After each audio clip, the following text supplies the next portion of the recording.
আয়োজন করা হয়েছে। আজকের এই বিক্ষোভ মিছিলের সভাপতিত্ব করিবেন আমাদের ইমাম ওলামা পরিষদের সম্মানিত উপদেষ্টা মিরপুর থানার জামিয়া দ্বীন ইসলামিয়া কল্যাণপুর মাদ্রাসার সম্মানিত প্রিন্সিপাল জনাব হযরত মাওলানা ঈসা কাসেমী সাহেব। এই পর্যায়ে আপনাদের সামনে গুরুত্বপূর্ণ বক্তব্য দিবেন দোতলা কেন্দ্রীয় জামে মসজিদের সম্মানিত খতিব আলহাজ হযরত মাওলানা মুফতি হাবিবুর রহমান সাহেব দামাত বারাকাতুহুল আলিয়া।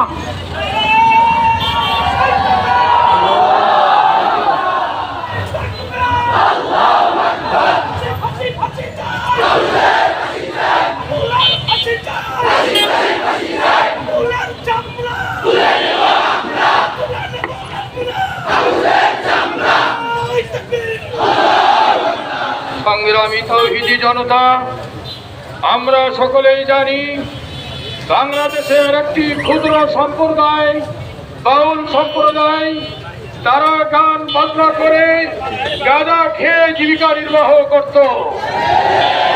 কিন্তু আজকে আমরা তাদের এই কর্মকাণ্ডের কারণে জানতে পেরেছি বাংলার বাউল সম্প্রদায় মুসলমান নয়।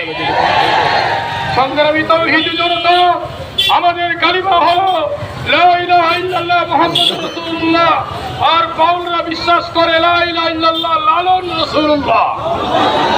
সংগ্রামী তাওহীদি জনতা, যে মুসলমানের কালিমাকে বিশ্বাস করে না, যে মুসলমানের কালিমাকে পরিবর্তন করে, সে কখনো মুসলমান থাকতে পারে না।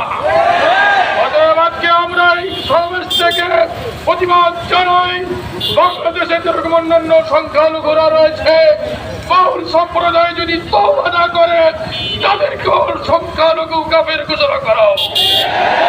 সংগ্রামী তাওহীদি জনতা, এই কুখ্যাত আবুল সরকার সে আল্লাহর বিরুদ্ধে যে কুরুচিপূর্ণ কথা বলেছে, এগুলো কোনো ভদ্র মানুষ, কোনো মুসলমানের মুখে আসতে পারে না।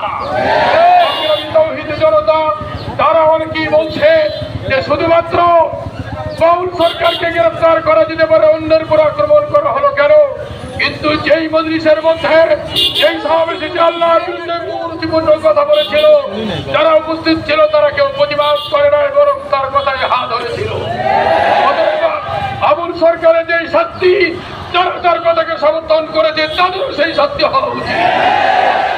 সংগ্রামী তাওহীদি জনতা, আমরা এই সমাবেশ থেকে প্রতিবাদ জানাই, আমরা দাবি জানাই বর্তমান তত্ত্বাবধায়ক সরকারের কাছে এই আবুল সরকার সে কোনোভাবে জনতাকে মুক্তি না দেওয়া হয়, বরং ইসলামের সর্বোচ্চ শাস্তি তার ফাঁসি আমরা দাবি করছি।